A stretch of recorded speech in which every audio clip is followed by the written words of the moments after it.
राज्यातील Guillain बॅरे syndrome म्हणजे GBS विषाणूंचा तसंच अन्य साथीच्या रोगांचा वाढता प्रादुर्भाव रोखण्याकरता पाण्याचं निर्जंतुकीकरण, ग्रामपंचायत स्तरावर पिण्याच्या पाण्याच्या स्रोतांची, वितरण बिंदूच्या पाणी नमुन्यांची गावातील प्रशिक्षित महिला स्वयंसेवकांमार्फत प्रत्येक महिन्याला एकदा जैविक क्षेत्रीय तपासणी संचाद्वारे तपासणी करण्याचं आवाहन जिल्हा परिषदेचे मुख्य कार्यकारी अधिकारी रोहन घुगे यांनी केले. GBS विषाणूचा वाढता प्रादुर्भाव लक्षात घेता शुद्ध पाणी पुरवठा होण्याच्या अनुषंगानं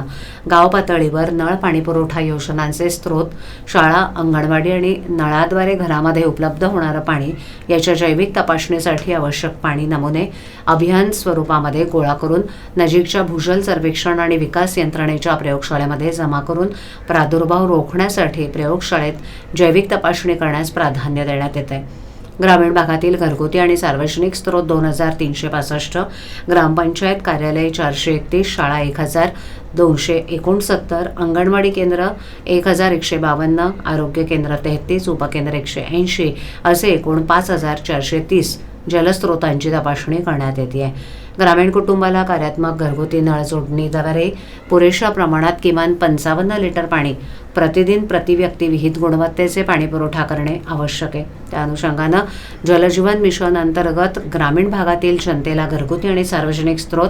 ग्रामपंचायत कार्यालय, शाळा, अंगणवाडी केंद्र, आरोग्य केंद्र, उपकेंद्र इत्यादी सातत्यपूर्वक गुणवत्तापूर्वक शुद्ध पिण्याचं पाणी उपलब्ध करून देणं हे महत्त्वपूर्ण उद्दिष्ट साध्य करण्यासाठी ठाणे जिल्ह्यातील ग्रामीण भागात कामकाज सुरू करण्यात आले.